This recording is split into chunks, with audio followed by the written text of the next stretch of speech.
그리스도를 믿고 또 신앙생활하는 이유가 무엇입니까?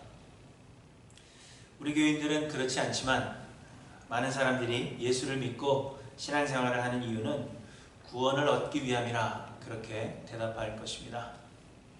그러나 이렇게 대답하는 것은 믿음이 없거나 혹은 아직 어린아이와 같은 신앙을 가진 것입니다.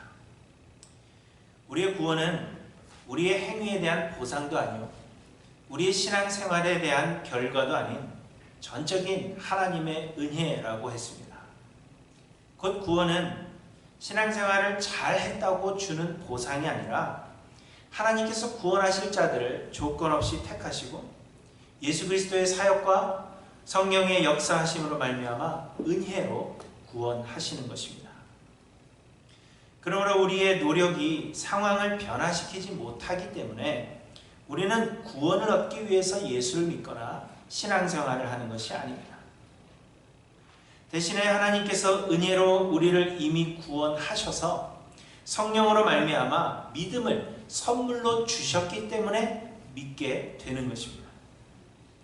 곧 하나님께서 우리로 예수가 그리스도이심을 믿게 만드셨기 때문에 믿지 않을 수 없다는 것입니다. 믿음은 우리의 의지가 아닌 하나님의 선물입니다. 내가 믿기로 선택하는 것이 아니라 하나님께서 믿게 만드시는 것입니다. 그래서 우리가 신앙생활을 하는 것도 구원을 얻기 위해서가 아닙니다. 왜냐하면 우리는 이미 은혜로 구원을 얻었기 때문입니다. 그러므로 정확하게 말하면 구원을 얻기 위해서 신앙생활을 하는 것이 아니라 구원을 얻은 자들이 신앙생활을 할 수 있는 것입니다. 그러면 여러분, 우리는 왜 신앙생활을 하는 것일까요? 우리는 신앙생활의 목적 혹은 그 목표, 그것은 무엇이겠습니까? 그것은 구원을 얻는 것이 아니라 그리스도의 거룩함을 담는 것입니다. 우리는 하나님의 은혜로 구원을 얻었지만 이는 우리가 의롭기 때문에 구원을 얻은 것이 아닙니다. 우리는 의롭기 때문에 구원을 얻은 것이 아니라 우리는 여전히 죄인이지만 예수 그리스도께서 우리의 죄를 대신 짊어지시고 십자가를 지심으로 우리의 죄의 값을 대신 치르셨기 때문에 구원을 얻는 것입니다. 우리를 대신하여 십자가를 지신 그 예수님은 의로우시며 우리는 예수의 그리스도 되심을 믿음으로 우리를 위해 대신 죽으신 예수의 의로움을 우리 위에 덧입게 되는 것입니다. 믿음이란 그저 지식으로 인정하는 것이 아니라 나는 죽고 내 안에 그리스도께서 사심으로 내가 그리스도와 연합하여 그리스도의 일부가 되는 것을 믿음이라 그렇게 이야기했습니다.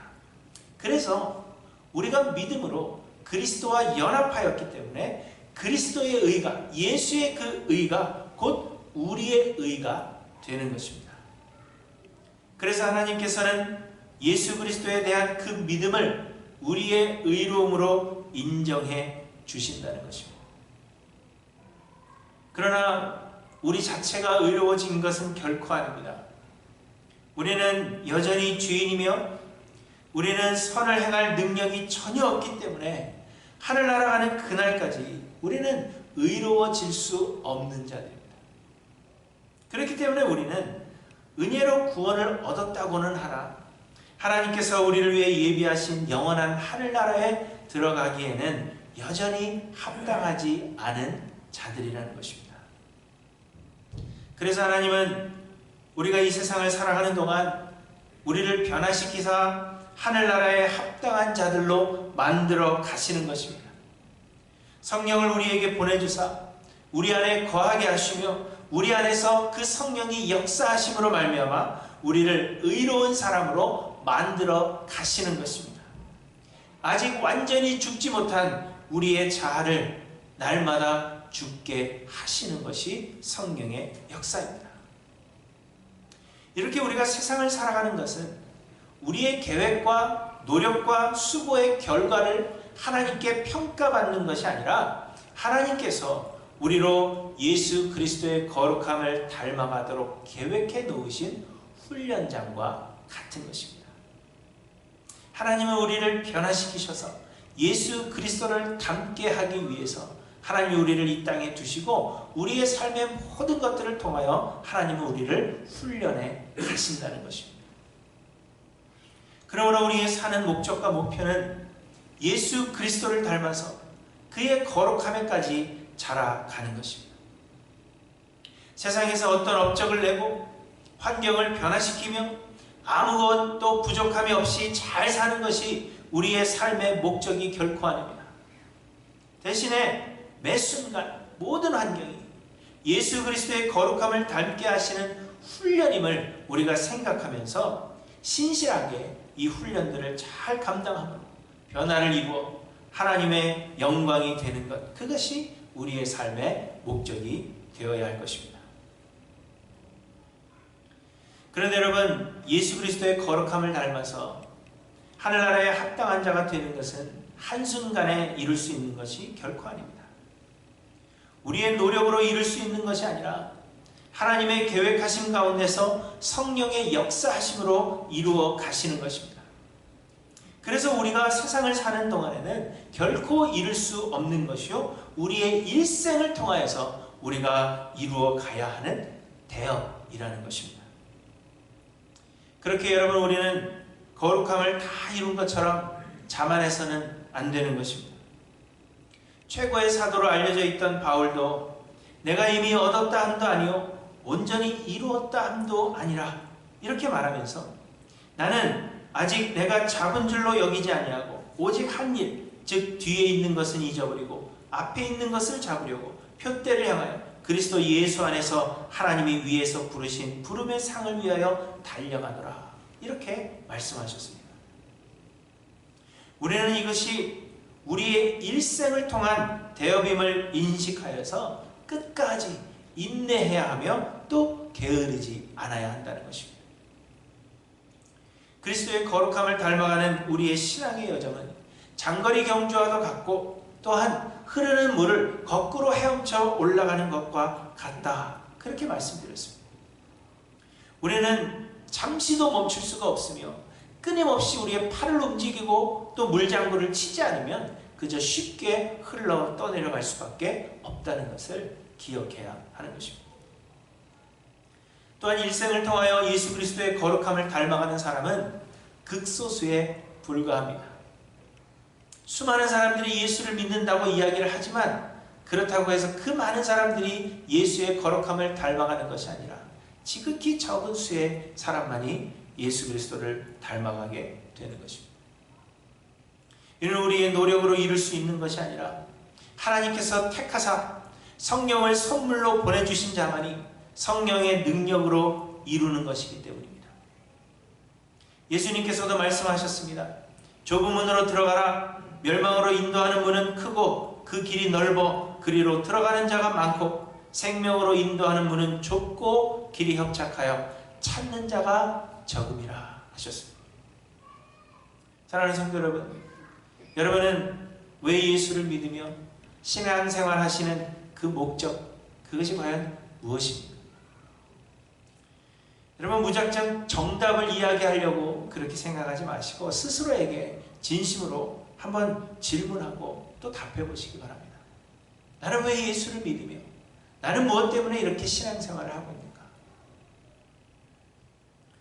오늘 본문에서도 보시면 바울이 에베소에 있을 때 회당에 들어가서 석 달 동안 담대히 하나님 나라에 관하여 강론하며 권면했다, 그렇게 말씀하십니다. 그런데 우리는 바울이 복음을 전하면 많은 사람들이 회개하고 돌아오며 예수를 믿게 되었을 것이다 라고 막연하게 생각합니다. 바울이 너무 훌륭한 사람이기 때문에 그가 복음을 전하기만 하면 그저 많은 사람들이 막 몰려들고 예수를 믿었을 것이다, 그렇게 생각하지만 사실 전혀 그렇지 않았습니다. 물론 바울이 복음을 전하는 그 말씀을 듣고 예수를 믿는 사람들도 물론 있었겠죠. 하지만 대부분의 사람들은 바울을 대적하고 그 복음을 받아들이지 않았습니다. 에베소에서도 역시 9절을 보시면 어떤 사람들은 마음이 굳어 순종하지 않고 무리 앞에서 이 돌을 비방하거늘, 이렇게 말씀하십니다. 사실 복음을 받아들인 사람은 극소수요, 대부분의 사람들이 바울을 대적한 것입니다. 그러나 에베소에서 바울은 낙심하거나 좌절하지 않았습니다. 복음 전파를 포기하고 다른 도시로 떠나가지도 않았습니다. 대신 바울은 제자들을 따로 세우고 두란노 사원에서 날마다 강론하였다, 이렇게 말씀하십니다. 그것도 2해 동안을 그렇게 했다고 말씀하십니다. 사람들의 비방은 심해졌지만 바울은 2년 동안을 날마다 매일 두란노 사원에서 제자들에게 말씀을 강론했다는 것입니다. 그리고 그 결과로 아시아에 사는 자는 유대인이나 헬라인이나 다 주의 말씀을 들었다, 이렇게 말씀하고 있습니다. 물론 다 믿게 되었다 하는 것은 아니지만 아시아에 사는 모든 유대인이나 헬라인들 중에, 그러니까 아시아에 사는 모든 사람들이 그리스도의 복음을 듣지 못한 사람이 없을 정도로 바울이 그렇게 열심히 복음을 전했다는 것입니다. 제자들을 따로 세우고 그들을 2년 동안이나 매일같이 하나님의 말씀을 강론한 그 결과 그곳에 사는 모든 사람들이 믿은 것은 아니지만 그럼에도 복음을 듣지 못한 사람이 없었다는 것입니다. 그런데 여러분, 바울이 에베소에서 이렇게 한 것이 과연 어떤 의미가 있는 것일까? 바울이 3차 전도여행을 시작하기 전 고린도에서 복음을 전할 때 하나님께서 바울로 하여금 깨닫게 하신 것이 있었습니다. 그것은 하나님께서 바울로 하여금 복음을 전하게 하시는 것은 할 수 있는 대로 많은 사람으로 예수를 믿도록 설득시키라 하는 것이 아니라 하나님께서 하나님의 백성될 자들로 택정하신 자들에게 복음을 전하게 하신다는 것을 바울이 고린도에서 깨달은 것입니다.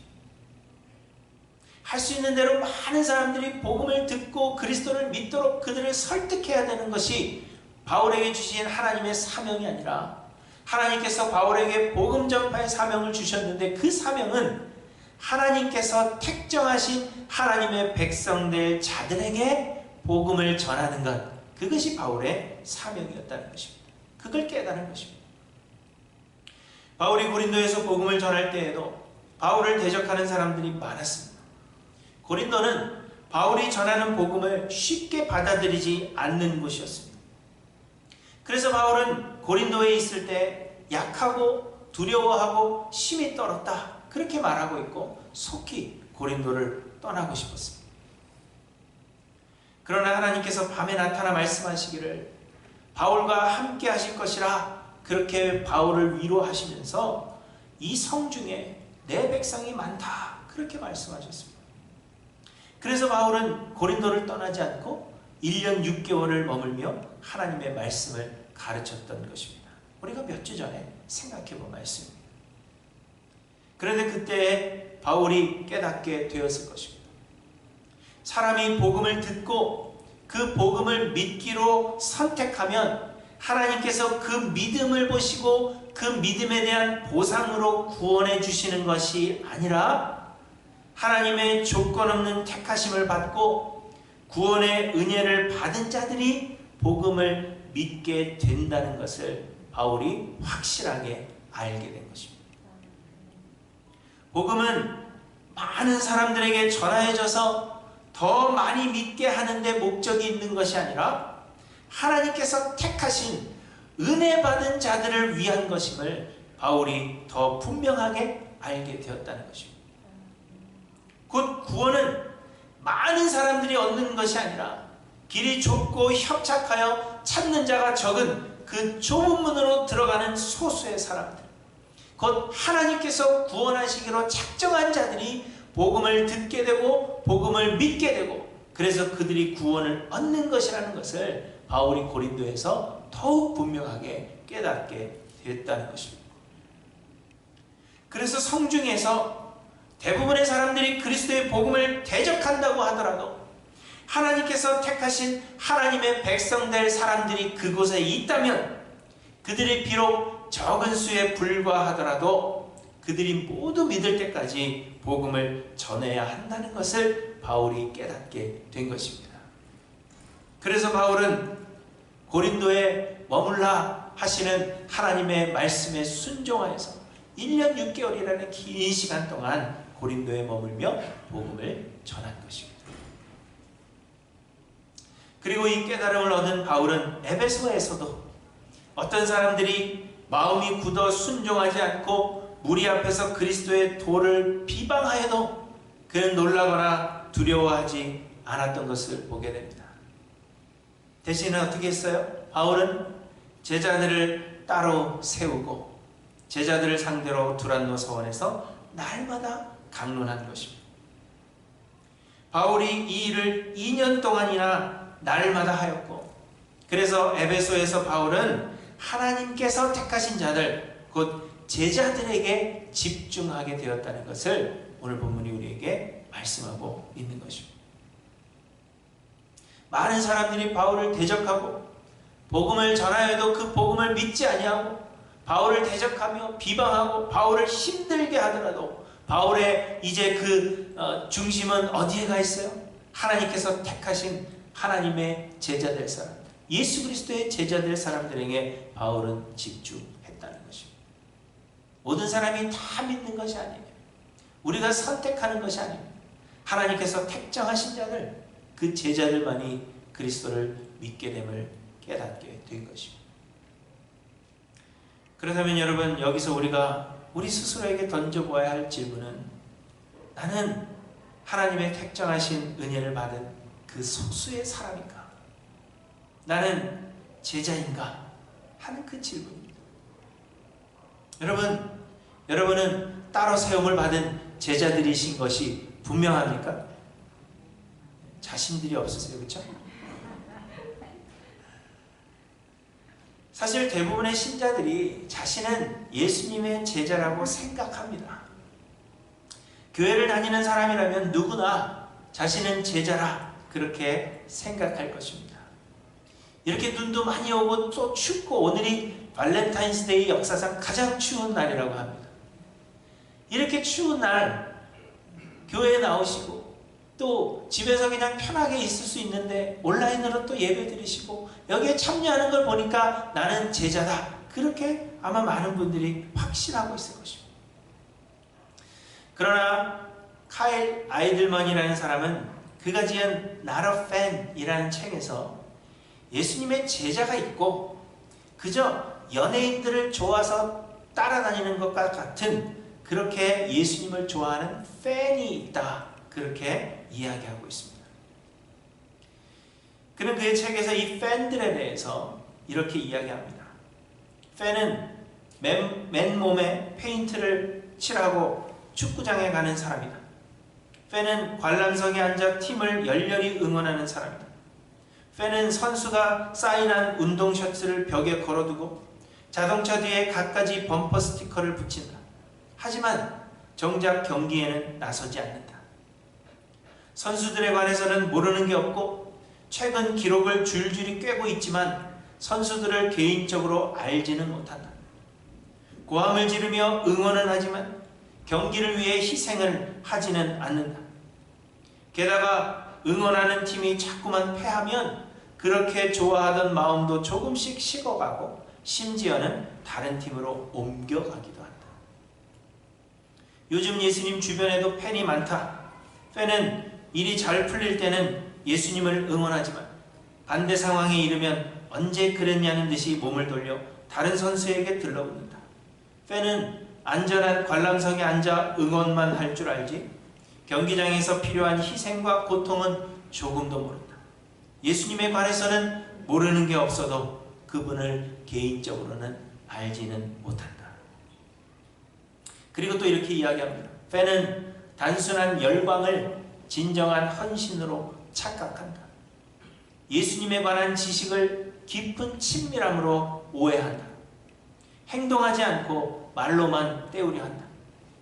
그리고 팬의 가장 흔한 증상 중 하나는 자신이 제자라고 절대적으로 확신한다는 것이다.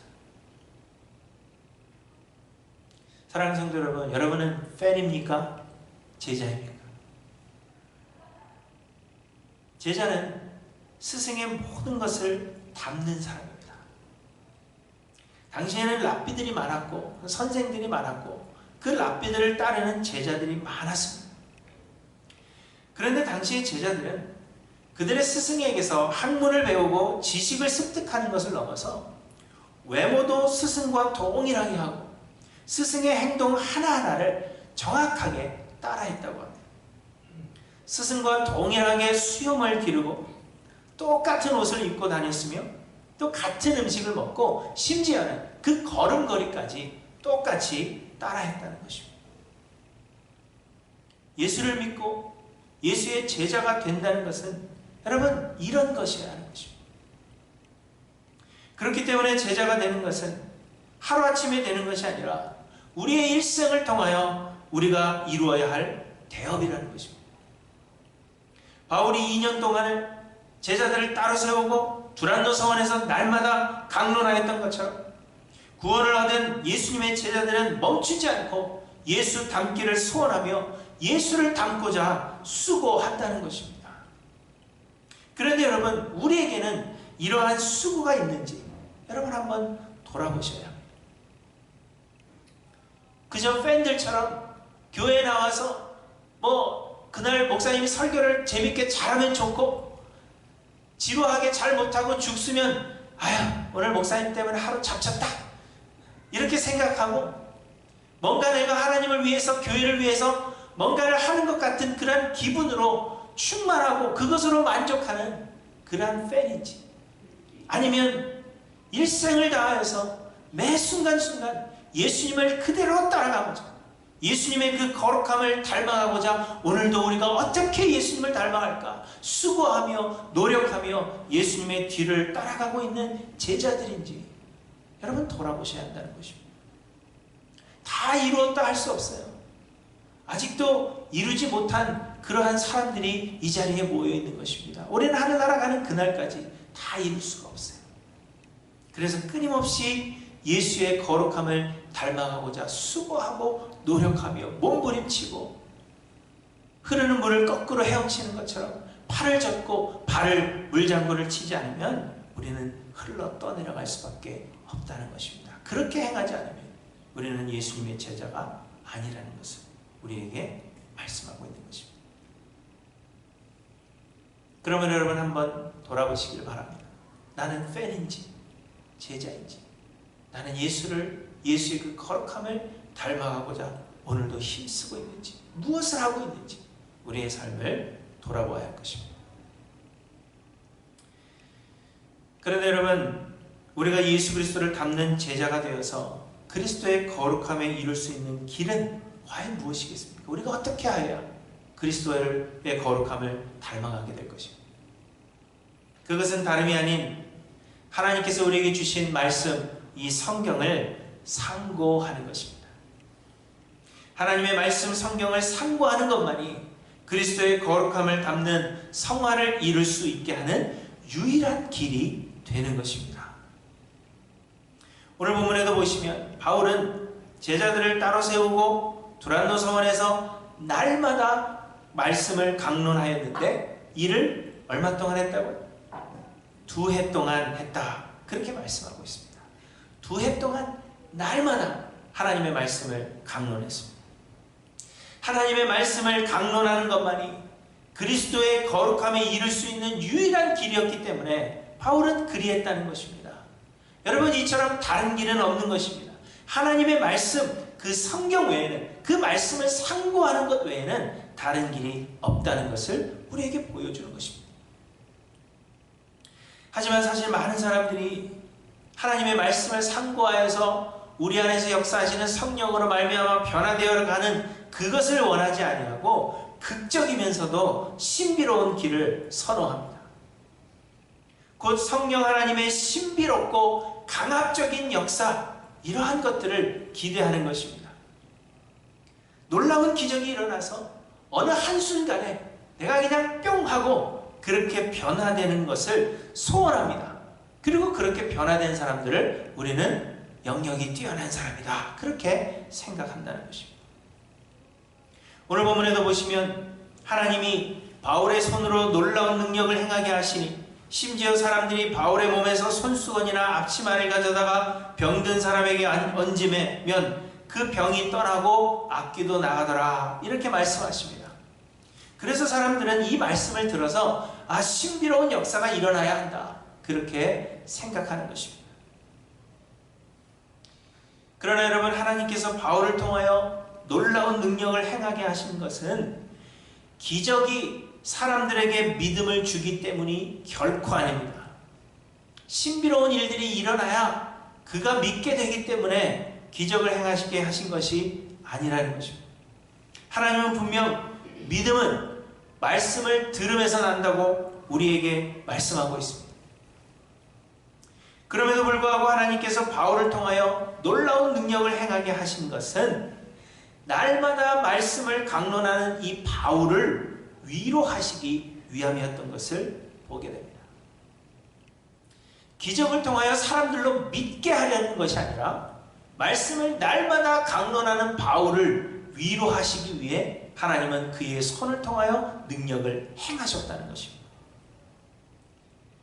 말씀드린 대로 에베소에서도 바울은 열심으로 복음을 전했지만 사람들은 마음이 굳어서 순종하지 않았고 바울을 비방했습니다. 이 에베소라는 곳은 그때 모든 도시들이 그러했지만 이 에베소라는 것은 특별히 우상의 도시였고, 그래서 우상을 만들어 팔아서 그것으로 먹고 사는 사람 살거나 혹은 각종 마술과 주술로 생계를 유지하는 사람들이 굉장히 많았습니다. 그래서 이 도시에는 특별히 이 복음에 대한 저항도 강했던 것입니다. 그래서 바울은 제자를 따로 세우고 날마다 말씀을 강론할 수밖에 없었던 것입니다. 그런데 그럼에도 불구하고 변화가 미비했어요. 열심으로 말씀을 전해도 변화가 일어나지 않는다면 바울의 마음이 여러분 어떠했겠습니까? 여러분은 잘 모르겠지만 저는 바울의 마음을 너무 잘 압니다. 왜냐? 제가 이렇게 침 튀겨가면서 이 어려운 때에 막아놓고 막 침 튀겨가면서 말씀을 전해도 돌아서면 자꾸 딴소리 하시는 분들을 보면서 얼마나 마음이 답답하고 괴롭겠어요. 내가 이걸 계속 해야 되나? 이런 생각이 든단 말이에요. 그것과 마찬가지로 바울도 2년 동안이나 날마다 말씀을 강론하고 제자를 따로 세우고 막 이렇게 해도 자꾸 바울을 비방하고 복음을 받아들이지 않는 것입니다. 그 마음이 어땠겠어요? 지치고 힘들었을 것이 분명한 것입니다. 그래서 하나님은 바울의 손으로 놀라운 능력을 행하게 하심으로 하나님께서 바울과 여전히 함께하고 계심을 인식하게 하셨을 뿐만 아니라 바울에게 큰 위로를 주신 것입니다. 바울의 손으로 행한 놀라운 능력들을 사람들로 하여금 예수를 믿게 하기 위해서 행하신 것이 아니라 바울을 위로하시고 바울에게 힘을 주시기 위해서 바울의 힘을 빌어 바울의 손으로 놀라운 능력을 행하게 하셨다는 것입니다.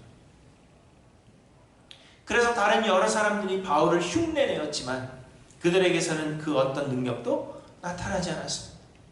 13절에 보시면 이에 돌아다니며 마술하는 어떤 유대인들이 시험삼아 악기 들린 자에게 주 예수의 이름을 불러 말하되 내가 바울이 전파하는 예수를 의지하여 너희에게 명하노라 하더라. 이렇게 말씀하십니다. 그리고 그런 사람들 중에는 유대의 한 제사장 스게와의 7 아들도 있었다. 그렇게 말씀하십니다. 하지만 악귀가 뭐라고 이야기합니까?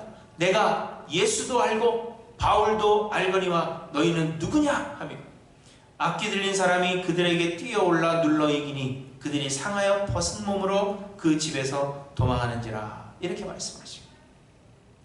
만약 신비로운 기적이 사람들로 하여금 예수를 믿게 하고 한순간에 사람들을 변화시켜서 거룩함에 이르도록 하는 것이 목적이었다면 비록 그들이 주 예수의 이름을 빙자하는 것이라 하더라도 악귀를 쫓아내는 놀라운 능력을 행하도록 하셨을 것입니다.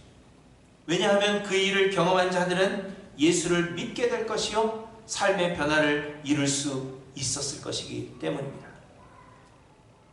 그러나 그들이 주 예수의 이름을 빙자하여도 능력을 행할 수 없었다는 것은 신비로운 기적이 사람들로 하여금 믿게 만드는 도구가 되지 못한다는 사실을 우리에게 말씀하고 있는 것입니다. 또한 악귀가 말하기를 내가 예수도 알고 바울도 안다 그렇게 말하는 것은, 그리고 바울을 통하여서만 능력이 나타나게 하신 것은 이 신비로운 능력이 바울을 위로하시고 바울에게 힘주시기 위한 목적이었다는 것을 우리에게 말씀해 주고 있는 것입니다. 그리고 본문을 잘 보시면 능력을 행하신 분은 바울이 아니라 하나님이심을 우리에게 말씀하고 있습니다. 11절에 보시면 하나님이 바울의 손으로 놀라운 능력을 행하게 하시니 이렇게 말씀하십니다. 영어 성경에서는 더 분명하게 이야기합니다. 하나님이 바울을 통하여 놀라운 능력을 행하셨다 이렇게 번역하고 있는 것을 보게 됩니다. 여러분, 이처럼 기적은 믿음을 주는 요소가 결코 아닙니다. 그리고 20절에 보시면 이와 같이 주의 말씀이 힘이 있어 흥왕하여 세력을 얻으니라 이렇게 말씀하십니다. 기적이 일어나서 그 기적이 사람들로 하여금 믿고 변화되게 만드는 것이 아니라 주의 말씀이 힘이 있어서, 주의 말씀이 힘이 있어서 주의 말씀이 사람들로 하여금 믿게 하고 변화를 받아 그리스도의 거룩함을 담게 했음을 분명하게 우리에게 말씀해 주고 있는 것입니다. 무엇이 힘이 있다고요? 주의 말씀이 힘이 있어서 사람들로 믿게 하고 변화되게 만들었다는 것입니다.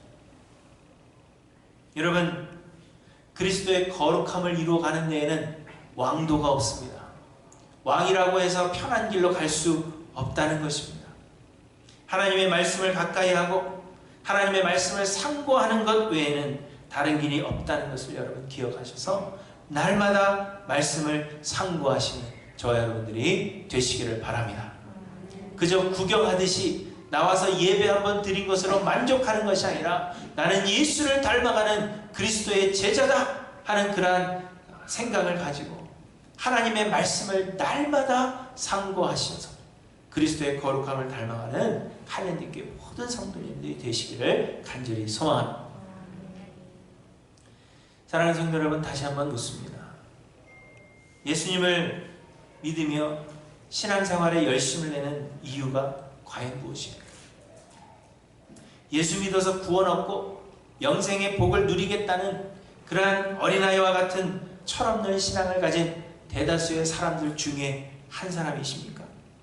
아니면 그리스도 예수를 닮아 거룩함을 이루고자 좁은 문, 좁은 길을 가는 소수의 제자들 중 한 사람이십니까? 관중석에 앉아서 예수의 행한 일들을 구경하며 열광하는 그러한 수많은 팬들 중에 한 사람이십니까? 아니면 예수님처럼 되고자 예수님 행하신 대로 땀을 흘려 수고하며 날마다 십자가에 옛사람을 못 박는 그러한 제자들 중 한 사람이십니까? 예수의 제자된 사람들은 예수 그리스도의 거룩함을 이루는 것이 우리의 일생을 거친 대업임을 인식하여서 자만하지 않고 게으르지 아니하며 인내함으로 날마다 흘러 떠내려가지 않기 위하여 수고하는 그러한 자들입니다. 또한 하나님의 말씀이 힘이 있다는 것을 깨닫고 주야로 이 말씀을 사모하고 묵상하며 상고하는 자들이 하나님께서 택하신 제자들인 것을 우리에게 말씀하십니다. 여러분, 예수님의 제자이십니까? 바라기는 우리 할례님께 모든 성도님들은 예수 그리스도의 제자가 되셔서 그리스도의 거룩함에 이르기를 소망하며 날마다 말씀을 상고하시기를 주님의 이름으로 간절히 축원합니다. 기도하십니다.